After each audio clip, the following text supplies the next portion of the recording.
about it. Anyway, the movie is Chevalier. It's a very interesting film. What did you make of Chevalier? Well, it's an interesting story. I mean, there have been books written about this story before. There was a thing a couple of years ago, 2019, Bill Barkley did a play with orchestra called The Chevalier.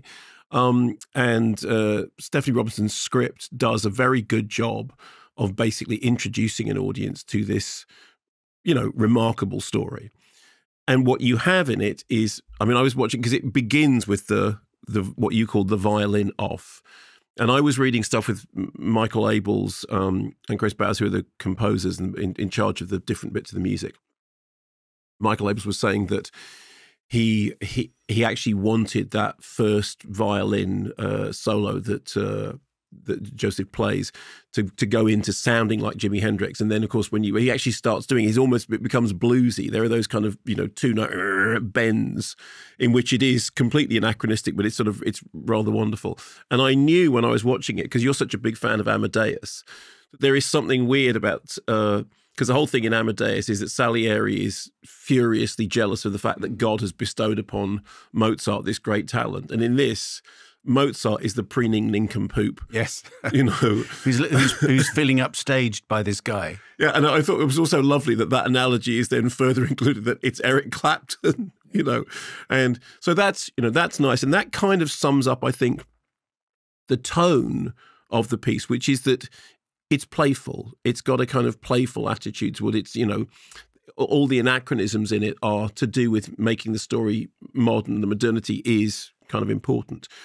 The key details of the story itself are really interesting. And of course, there's much more afterwards. We hear, at the end about him being the colonel in the 1st Black Regiment, and he was imprisoned later on. I mean, there are many ways you could tell this story.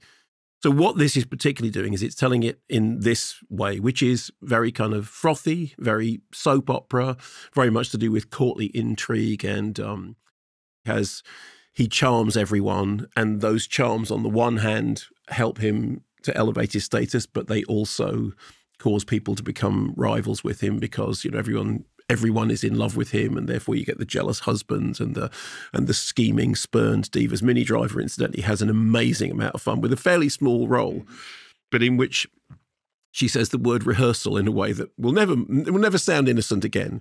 So all that stuff's really good fun, and I like the way it looks. It's got a very kind of, people like going to the cinema to see. It's very bewigged. It is also, as you were talking about in that interview, there are crucial times in which the wigs aren't used. If I have reservations, they are that the strokes are very broad.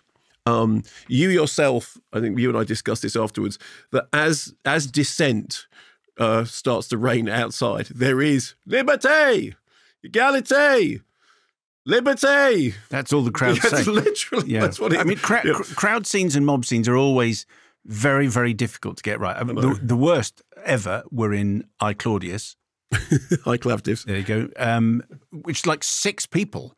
Really, it was like a mob of 6 people, but they're very, very angry. This isn't like that, but it doesn't, that bit didn't feel. No, great. I mean, it's, but so they are, the strokes are done broadly, and the jealous, scheming husband played by Martin Chokash, who is fantastic, and it looks like you really would not want to mess with him at all. He is very jealous and very scheming, and you get on the wrong side. All that stuff is done well.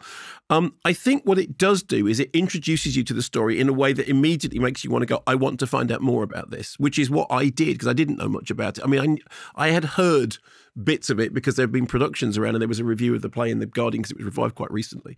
But what it made you want to do is to go away. And then, of course, once you start reading, you discover, well, there's a lot that's known and a lot that is unknown. And as I said, there is scope to tell this story in many different ways. I think it's good fun. I think it's very, very, very easy on the eye. The performances are terrifically entertaining. Some of the strokes are broader than I would like them to have been, but that's the thing that will make it work in the multiplexes. Do you think it'll be a hit? I think it'll be a moderate hit. Okay, I think we'll hear a lot of Kelvin Harrison Jr., I think, in future. He's great, isn't he? Because to be that talented and to be that musical. And that charismatic. It's extraordinary. Yeah, it's fantastic. Yeah. Thanks very much for watching this video. I hope you enjoyed watching it as much as we enjoyed making it. While you're here, check out all the other videos because they're cool too, aren't they? Yeah, and if you want to keep up to date with everything Kermode and Mayo's take, then check out our social channels. I mean, why wouldn't you? I mean, I would. I have done. Excellent.